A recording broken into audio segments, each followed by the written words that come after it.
Good morning. I'm Jason Brett. Welcome to Product Coffee. I'm glad you can all be here. Before we get started with today's session, I do want to kind of walk through a couple of little housekeeping items. Just especially the first thing that I really want to do is I want to take a quick moment to thank our sponsors. And we've got a couple of great sponsors, three great sponsors so far this year. The first is Skookum, a Global Logic company, at least for a few more days. And it's not that Skookum's going to stop sponsoring us. There's some big announcements coming from Skookum pretty soon. Jeff Meddy, I see that you're here. Why don't you introduce Skookum real quick? Good morning. Thank you, Jason. Yes, glad to be back. I missed the last couple of weeks. But Skookum is a product and innovation consultancy. So we partner with large enterprises and some funded startups along the way to launch new products, open innovation labs, kind of accelerate launches, all that good stuff. So we're a team of a couple hundred folks based out of Charlotte, Denver, and Atlanta. And yes, we're adding some folks to our team, and so we've got some changes coming down the pipe over the next couple of weeks. Yep. And it's going to impact Product Coffee too, right, Jeff? Well, it's going to impact our logo. Yep. And we got some other cool things we've been talking about doing too. So we've got some really exciting sessions coming up. I also want to thank Pragmatic Institute, who's been a sponsor of Product Camp and Product Coffee for as long as we've been doing both of those events. Pragmatic Institute is the leading educator of product managers worldwide and product professionals. They have a series of courses and certifications that people take to learn the pragmatic framework that helps walk them through all the roles and responsibilities and give them a bunch of tools to execute on all the tasks that we need to do to go from tactical product delivery to go-to-market strategy and long-term product strategy to build a portfolio that will drive value in the future. I don't think we have anybody from a Pragmatic Institute on today, but that's okay. They're largely, a lot of them are based out on the West Coast, so we don't make them get up at 4:30 in the morning to join us, but we still thank them for their support. And Feature Upvote provides our ideas for them. If you haven't been over to productcoffee.com/ideas, please go over there and make some suggestions for sessions that would be valuable to you, or vote on the suggestions that are already there. And we want to thank Feature Upvote for providing us with that software to make it a lot easier for us. Today, we're going to be talking about getting to why and identifying what really matters to your customer. And we're going to get into that in just a moment. But while we do, I want you to jump over to our resources page at productcoffee.com/resources and take a look at that page. You should all be able to see it on my screen now. Well, except I refreshed the page the wrong way. There we go. Each week I put up a resources page for our session. And there's a couple of things you can click through on here, including a book related to our topic, as well as some past Product Coffee sessions that we have out on YouTube that are related to today's topic. But there's also, more importantly, there's a notes document. And if you click on that link at productcoffee.com/resources and click on the notes link, you'll be taken to a joint collaborative notes document that we keep each week. And the idea is for everybody to jump in, save this off to your own Google Drive if you have one, or just save the link to it if you don't, and take notes together. As we go through the session, if you hear something or you have a question or a thought that is relevant to today's session, jot it down here in the community notes document instead of just on your own pad, and we'll create a nice live document that really has everyone's key takeaways and gives us another way to connect offline. If you contribute to the notes document, make sure you drop in your contact information or your name and your LinkedIn address, whatever works for you here in the contributors section as well, so that people can thank you and connect with you. All right. So I'm going to switch gears now and go to the actual presentation. And today's speaker has been joining Product Coffee and Product Camp since the very beginning as well, because today's speaker is me. I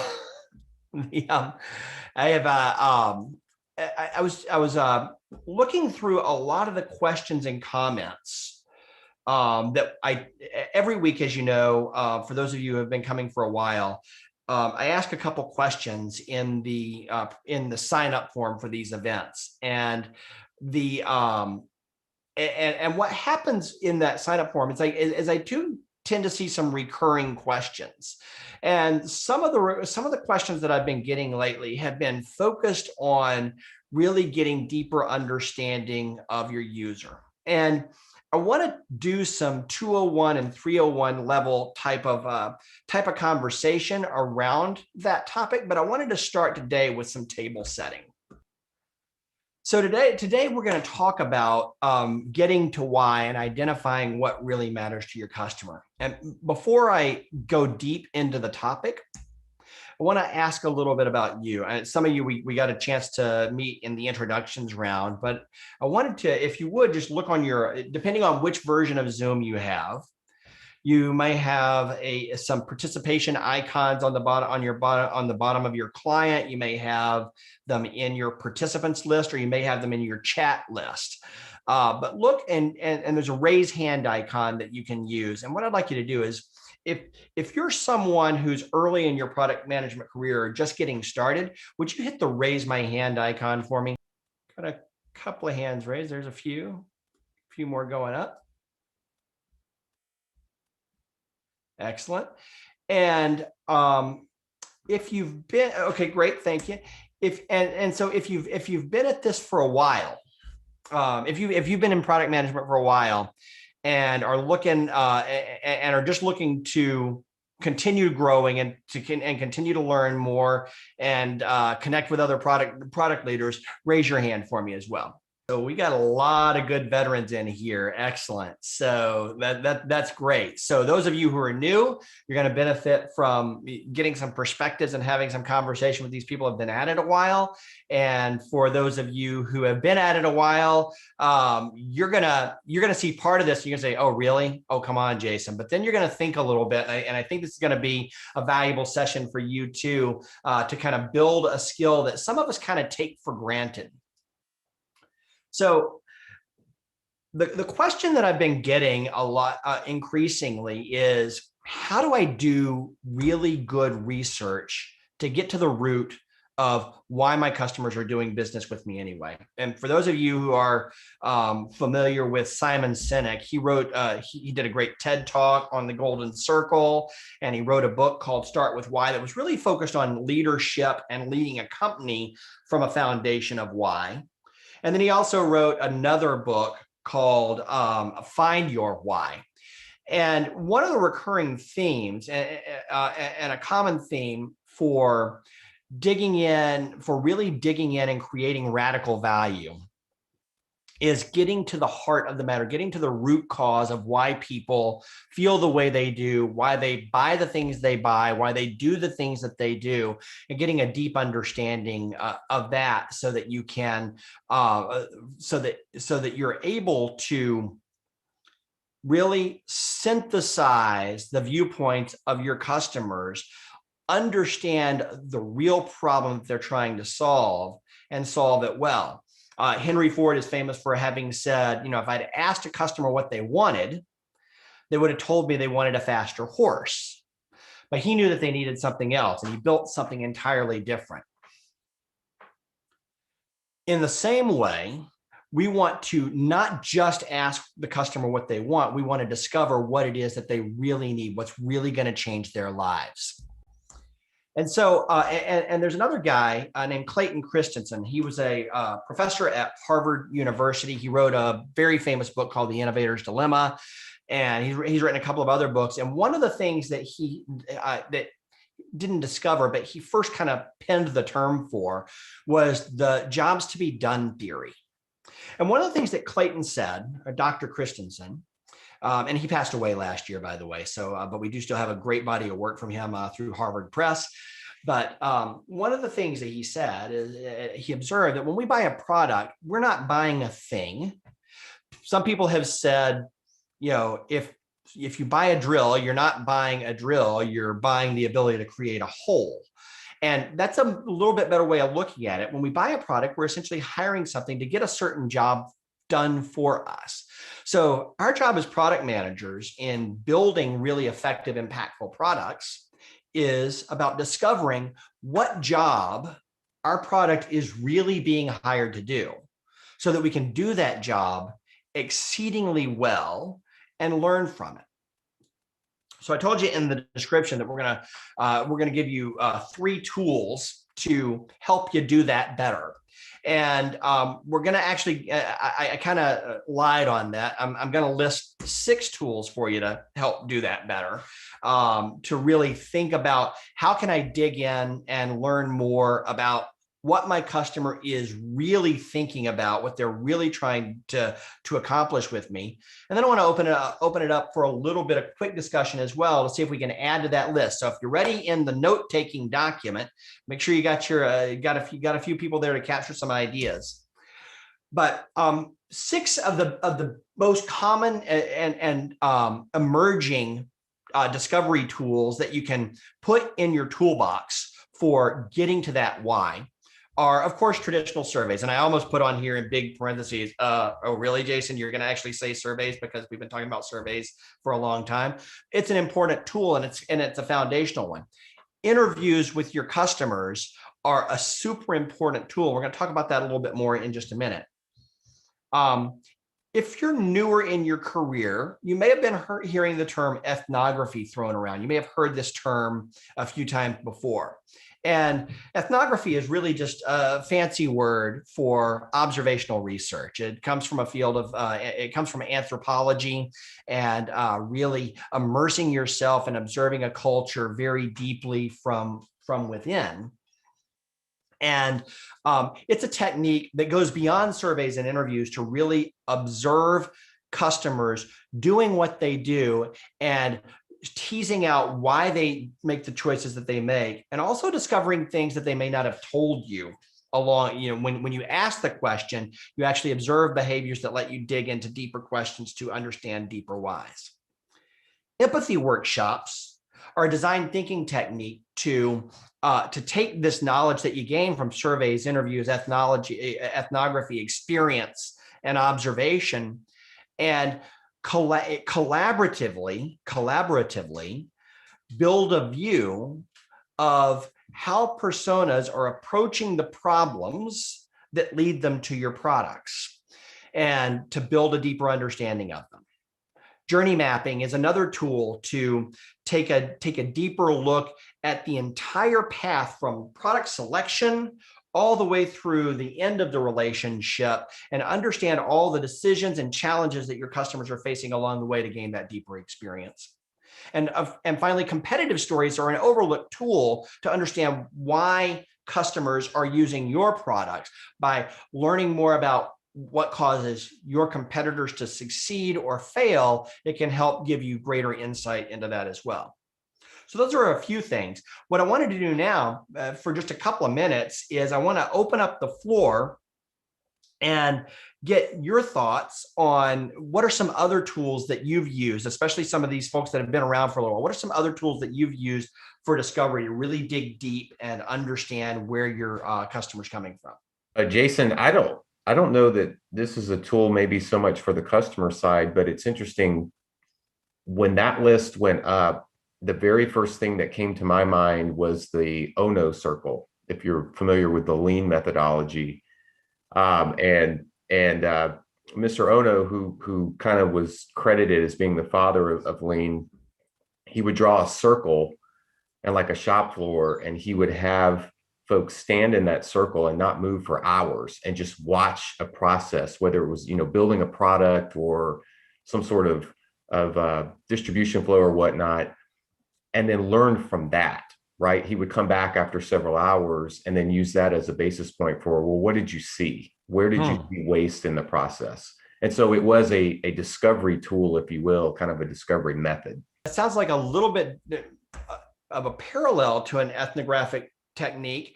I have not actually heard of that specific method. I'm somewhat familiar with lean methodology, but it sounds like lean manufacturing methodology is what you're referring to. Is that correct? It's more process oriented, I think. Okay.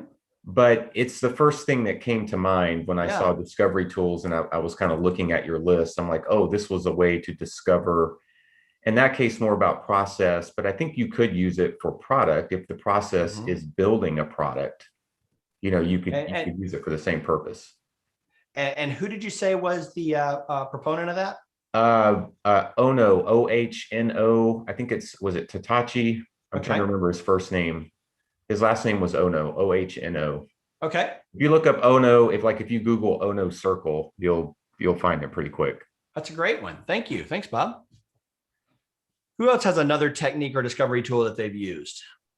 So I would add one which is underlying, but the 5 whys methodology basically, because if through the interview, for example, you stay at the higher level, I'm going to say, then you're never gonna get to the why, right? And maybe Jason, I'm going too fast and I'm and No. I'm going through your presentation, but basically when you ask a question, you are going to get the fastest answer from the person that you're interviewing, and you want to push further, right? You want to ask why, and so there is this 5 whys technique that I use a lot.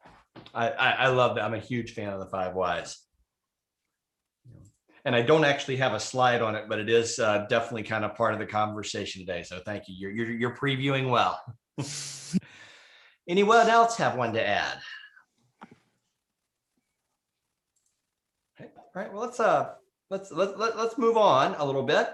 And I do want to talk a little bit. I want to go a little bit deeper on interviews. And before I do that, I want to talk about why I want to talk about interviews today. And there are a few reasons. One of which is that, you know, you see a lot of these techniques that we were just talking about, they come back to interviews. And that's one of the ways to really fill up your mind bank and your understanding of customers from multiple different perspectives. They lead to a human connection into your product, into your roadmap. And there are lots of opportunities. There are lots of hidden opportunities to conduct interviews.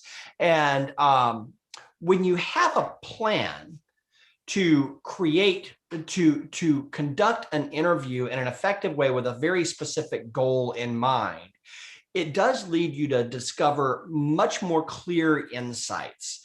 When you shoot from the hip, you're more likely to meander and wander and follow several different paths in a discussion, and that can be valuable. However, what you really want to do when you're sitting down for an interview with a customer, when you're sitting on the phone or on Zoom or in person. Oh, by the way, for those of you who are under the age of 30, there was this time long ago in the year 2020, where we would actually go out early in the year and meet with customers in person. It was crazy. You didn't wear a mask. You actually touched them, you shook their hand, and you asked them questions. It was a fun time. We're getting back to it soon. When it comes to having a plan, though, it really has a huge impact on how you can go through that conversation and arrive at clear insights. And there are other benefits to having an interview plan as well. One of it is it causes you to be mentally prepared to interview at all times. And so magical opportunities will surface to conduct an interview. You may be sitting in a bar having a beer, once again, a thing that we used to do in public, and sitting next to one and discover that there's a common thread there where they're likely to have some insight into your market, into a problem you're trying to solve, into your product itself. And having a rehearsed, prepared plan to gather insights will serve you well, as opposed to just following a conversation and trying to think of what you would have liked to have asked if you had been more prepared. And finally, I'll be honest, one of the things that made this session come to mind was I was listening in on an interview a couple of weeks ago with a product manager, a fairly early career product manager, and it was going okay. And then he got some advice from a more senior person, and the advice was really terrible. And it just occurred to me that this is an important product management skill. It's an important skill in lots of areas as well. And it can be a little intimidating, to be honest with you. I remember the first time I was in a position as a product manager when my boss asked me to go do some customer interviews. And I was like, where do I start? How do I write an interview? And it was a little intimidating. I spent a lot of hours researching and thinking about and drafting and creating all kinds of fancy forms, and probably wasted a lot of time. And so I wanted to give folks a tool set to unlock a path that will lead to better interviews very quickly. So this is a session that is designed for two different audiences. It's designed for those of you who are early in your career and are going to get asked this question fairly soon, and going to need to make some plans around developing good, solid customer interviews fairly soon. And it's also designed for those of you who have been around a while to get back to basics and think about, you know what? How often do I go out and I sit down and I shoot from the hip, just like Jason's saying, and conduct an interview without a real solid plan? I know my space, I know my business, I know my customer, so I can get to some insights, but I'm not being intentional. How can I be more intentional? And so this is a little bit of a reset for those of you who have been around for a little while.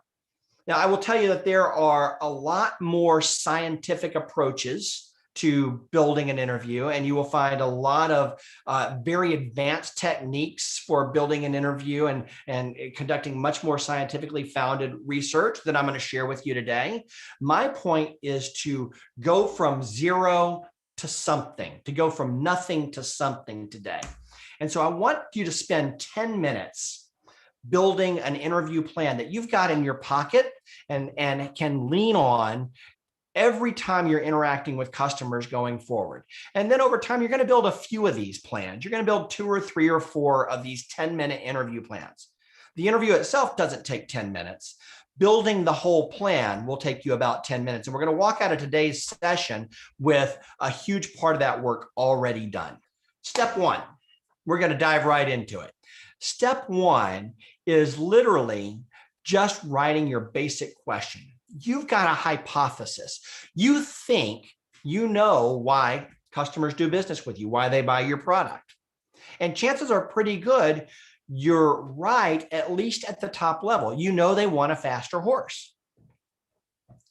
But your basic question needs to open that conversation in a really comfortable, easy way that doesn't intimidate, doesn't cause the customer to think too hard, but does get them to start putting themselves in selection mode. And by selection mode, I mean, you want them thinking about the decisions that they make when they're making a product decision, when they're making a purchase decision, when they're making a use decision, because we're going to explore that deeper in just a moment. But the first question you want to ask is literally as simple: hey, how did you decide that you need whatever it is I've got, or whatever it is we're talking about? In some cases, you may want to shift that a little bit and instead focus on the problem hypothesis that you have, what it is you think you're solving for your customer, or what it is that you're trying to solve for your customer, and ask, hey, is there something, is this a problem that you think about on a regular basis or occasionally? How often do you think about it? And how do you handle it when you do? This is the beginning of your interview. And you can see that's something that you can lean into and lead into very easily in a casual conversation where you've identified that someone you're speaking with is a really good candidate or a really good subject to provide some insights into your customer base. You can just shift gears very easily by having that question customized for your industry, for your business, and memorized and practiced over and over again. So that's just as natural as, hey, how you doing? Okay. Step 2 is even easier than that. But the trick here is writing these things down before you need them. Step 2 is you're going to dig deeper to uncover more motivations. And there are 3 basic questions, just 3, that help you dig deeper. And you follow each of those 3 questions with one of those whys, or 2 of those whys, or all 5 of those whys. You dig down with whys as you go. How did you handle that before? How did you solve the problem we solved for you before you had us? How do you solve, if you're just recognizing that you have this problem, how do you solve it now? What would you do if you couldn't do what you're doing right now anymore, whether it's using our product or using some other solution?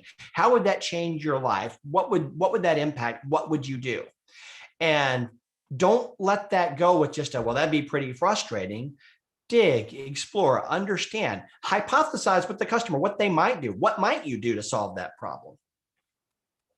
And the third question is digging deeper into the current solution that they have right now. What's unsatisfactory about it? And why is that? What would you change if you could? Why is that? Tell me more about that. And the tell me more about that is one of my favorite phrases because it's so non-confrontational, but it kind of carries the conversation deeper and gets your customer to open up and explore their own thoughts that they take for granted much more readily and completely to share deeper into their motivations and into their whys. Now, one of the things we're going to do in a moment is we're going to do an exercise and we're going to talk about these questions and we're going to add some questions to this bank. But what I also want you to do over time is after you start delivering these basic 10-minute interviews, is you're going to start collecting, and I use a spreadsheet, you're going to start collecting additional questions that you have memorized and paths and routes. You're going to build on this and iterate on this so that you have a prepared interview for any conceivable scenario ready to go at any given time. Step one is just get started with the basic question. Step two is dig deeper to uncover a few more motivations. Step three is add at least 2 more questions that are very specific to your product and your industry and the problem that you're trying to solve. Get very specific. You don't need me for this. You don't need a framework for this because you've got questions about your customer. You've now opened the conversation. You're in dialogue, and it's time for you to dig deeper into the things that make you of particular value as a product manager in your organization. So, so part of the exercise is to go ahead and add 2 more questions to your 10-minute interview preparation. All this work is done very quickly, right? Now we've got our interview. At this point, we've got our interview built. There's a 4th step. The 4th step is to actually think about who we're going to interview. And notice I put this at the end, not the beginning. It's because you're going to have lots of different opportunities, and your opportunities to conduct interviews are going to change over time. You're going to grow. You're going to go to conferences. You're going to encounter people randomly. You're going to have opportunities to conduct focus groups as time goes on, and things like that. But for your initial list, you want to build a list of at least 10 interviewees to intentionally go out and target. And that's going to come from existing customers first. That's a big duh moment. Of course, we're going to talk to existing customers, but you don't want to talk exclusively to existing customers because then you're going to very quickly get in an echo chamber where happy customers are going to tell you all the things that you already know as a general rule, or very quickly are going to get to a point where you understand the motivations, the true motivations, and you're going to hear the same themes over and over again. You also want to look outside of your customer base. And one of the great places to look outside of your customer base is friends and family. It's cheap, it's free, it's a phone call. And I've had people ask when I've said, hey, let's use just friends and family. Some of the response that I've gotten is, well, that's not really very scientific, is it? And well, yeah, it is. If you've got someone in your personal circle who is a potential customer, would gain value from your product or from solving the problem that you have, you're going to get a different level of conversation. You're likely to get some bias in that conversation, especially if it's a good close person who doesn't want to hurt your feelings. But one of the things that's changed in our culture over the last several years is people have become much more comfortable with giving very hard-hitting answers to people that they love. And so leveraging that friends and family audience and thinking about who in my very close personal network is a likely customer of my product, or likely has the problem that I'm trying to solve, that I can dig in and gain some additional understanding from in that relationship. The third is farm your second-degree connections in LinkedIn. And LinkedIn's got some really great filtering tools. You can do a solid search to understand people's different roles and experiences. You can do the same thing with Facebook, with interests.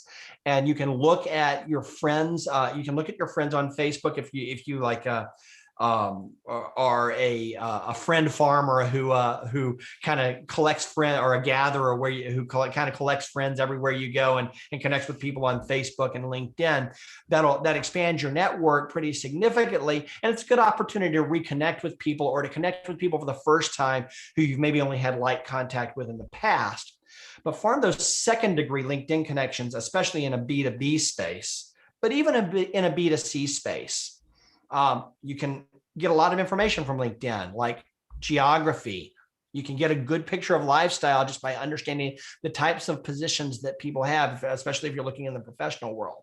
Facebook, you can get a lot of interest by just searching for friends of friends who are interested in blank. Did you know you can do that in Facebook? Friends of friends who are interested in blank. And that'll start to build, that'll start to open up a network for you. And the fourth way is you can actually pay a firm to source interview candidates for you. This is obviously a fairly expensive method. It's that you generally pay, $50 to $75 per interview candidate for these, and they will vet. You could give them your qualifications. They will bring you candidates that are very highly qualified and targeted if you've got a little budget. And I have seen pretty extensive surveys conducted for about $750 with professionally sourced candidates who have no prior contact with your organization. You can get a lot of insights from just 10 interviews. More is better. You want to be building this list over time. You want to be building this knowledge base of interviews over time. You want to be conducting interviews everywhere you go. See, Ayesha has a good suggestion as well, that if you've got an analyst relations team, you can reach out to analysts as another data source to obtain a view on market sentiment. Absolutely. That's a great discovery tool as well. Thank you very much. And thanks, David, for your comments as well. Then there's a final step in preparing in your 10-minute interview preparation. And that's make it a team effort. And the reason for this is you want to magnify the output of what you've done. You recruit your colleagues, whether they're in your product management team, or they're on your marketing team, or they're even on your engineering team, wherever they are, recruit your colleagues, teach them this script, learn this script together, go through the same interview sourcing exercise, looking at personal networks, trade acquaintances. So I did this recently in my role. We actually were doing a friends and family round of interviews, and several of us came together and mined our personal databases, reached out to get permission to interview, and then we traded off. So Pedro interviewed my candidates and Mike interviewed Pedro's candidates, and so on and so forth. It helps to remove some of that friend bias. You've got your friend who's helping you out, but they're talking to someone who's not you. Record the interviews wherever possible. If you can do them on Zoom. Almost everybody's got a smartphone. You've got a built-in recorder. A lot of risk management teams will say, hey, you got to have a big, long signed document that says you have permission to record and use this recording. I have never had anybody actually complain when I said, hey, I'd like to record this conversation. I'm only going to be using it for internal research. It won't be shared outside of our company. Is that okay? Yes, that's okay. You're good to go. I'm not a lawyer. I know that there are a lot of very risk-averse organizations out there, but if you're using this internally, having your customer go on record is going to be comfortable for most of the lawyers that you have in your organizations, and you can vet that with them. And what a lot of people don't realize is that technology's come a long way. So once you have actually recorded those interviews, it's actually very easy to describe them and you can do that for free. Really, otter.ai is a website that I use personally every day. And you can get a free account at Otter for like, and they will give you 600 minutes a month of AI powered transcription services and your sessions, your interview sessions that you're transcribing can be up to 40 minutes long, which is plenty to cover most of these, 5 to 10 question interviews. You can upgrade to a paid package for just a little bit. I actually have a pro account, and it gives me 6,000 minutes a month for something like $15 or something like that. It's dirt cheap. And it used to cost like $1 a minute or $10 start, and then $2 a minute to have these transcription services do it for you. Now you can drop them into a Microsoft Word document. You can run them through a word cloud and find lots of different ways to analyze that information and share it with your colleagues as well. So that's it. That's the 10-minute interview plan. That's all there is to it. It's not intimidating. It's not hard, but too many product professionals go into customer interviews, user interviews, market interviews without a plan. And it's got to stop. The more you have a plan, the better the results you're going to get are going to be, and the better you can create impact in your customer base. So what I want to do next is one of the things that we like to do here at Product Coffee is we like to work together on solving a real problem. And I was thinking that this exercise would actually be particularly good today, especially given the mixture that we have of people at different career stages. So what I want to do is I want to break us off into groups. And in your group, I'm going to put you in groups of about 3. And in your group, what I want you to do is I want you to introduce yourself and then tell your team what product it is that you would like to interview customers about. What are you focused on, or what problem would you like to interview customers about? And design your base question, customized to your business, to your product, to your problem, and float that by your teammates and think about how you can help each other improve on that or tweak it. Or maybe you have something else that doesn't fit in those 2 buckets that I gave you already. And then help each other refine that question. And if you've got a few minutes left over at the end, what I want you to do is I want you to come up with a few other standard questions that can go into your personal survey interview list to build out your compendium and build out your plan. I do see a few people are dropping, so make sure that you hit the survey before you leave. What we're doing is at the end of April, we're going to give away a book from the Product Coffee bookshelf, which is at productcoffee.com/bookshelf, that you'll be able to choose any book off the Product Coffee bookshelf that you want. And we'll send that to you if you have completed any survey in March or April. We will draw your name randomly to win one of those books. So, and that is on the resources page as well.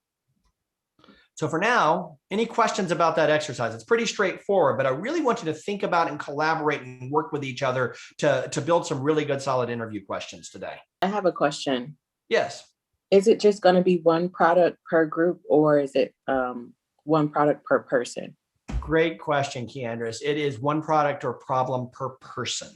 So I want you to get hyper-focused on yours and then critique each other, help each other improve the style and the clarity of your question. Okay, thank you. Yep, you bet. All right, I'm going to break us off into breakout rooms, and there should be about 3 or 4 people in each room. And we will see you back here in about 10 minutes. Have fun. Thanks everybody for participating. I'm interested to know, did anybody feel like they had a particularly exciting example from one of their teammates that they want to share? Jason, I'm moving into an industry about to launch a new product where we know kind of the problem, but we want to hear the customer state it to us with a more emphatic point.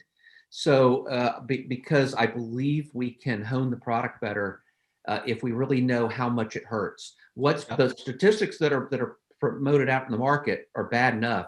I think when we hear it internally, we're going to really be able to get to those features and capabilities that make the value prop even greater.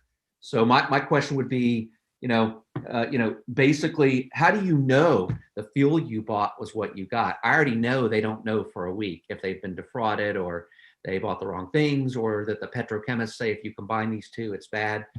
But I really want to hear senior executives tell me the pain, so I know how I can make the product feature such that it makes both technologists as well as executives, reap value. That's that clear focus of, here's what I want to learn and what I want to get out of it is guide some pretty specific questions then too, doesn't it? To really hit those 5 whys or 10 whys or however many it's going to take to get a good detailed, a good alternative way of stating the problem. Right. I just want to know depth as well too. I think sometimes we know the problems, but to hear it from someone who's living and dying, and their employees and customers are all living and dying, not dying, you know what I mean? Living and prospering or not prospering based on those decisions. I want to feel that pain they feel and see it in their eyes and hear the tone of their voice, which sometimes written you don't get when you read it in an article. Yeah, absolutely true. Great. Thanks, Steve. And Jason, one of the things we saw real quick, sorry, was the fact that as a product manager, you wear a lot of different hats. And, having your technology hat on or one of your other hats when you're trying to ask people questions is not the best hat to have on when you're doing that. And remembering that, you'd have different roles and making sure you're in the right role when you're doing the interviewing part was key to the kind of stuff you need to do. That's a really great question. Were you able to dissect some of the questions and think about how you'd position them to make sure that you've got that right mindset? Anybody else have that experience too? We're just starting to. Zane has a great product that we kind of felt fits the script that you proposed well. So hopefully he'll be able to leverage that. David had an interesting approach as well in that rather than asking the questions, he proposed the questions in a negative light. So suggesting that they would not do something, and in that he could tell if they touched a nerve or and they can drill down on that. Yeah, and I like to clarify, not negative in terms of pessimistic or opposite of positive, Yeah, but right. working in what we call the negative space. If you have a theory about your customers that you think that they will do something, but you're not sure, you want to find out, ask it in a different way. Work in the negative space and say, people tell us you would never do X. And then sit back and watch the reaction. If the reaction is lukewarm, you haven't touched a nerve, and they probably wouldn't do it. Or remains to be proven. But if you touch a nerve, like at the dentist, they touch a nerve and you react instantly. If you see those nonverbals, hear the nonverbals, see the reaction, then you've learned something. You've begun to learn the truth about your customer. I find this can be a very effective technique, but I wanted to emphasize it's not working in negative isn't critical. It's the negative space. It's the opposite. Yeah. Right. Yeah. So Steve, your comment kind of prompted my recollection of David's approach. All right. Well, I want to thank everybody for joining us today. Make sure and go over to productcoffee.com/resources and hit the survey so that we can get your feedback on this session. And all feedback is welcome and valuable.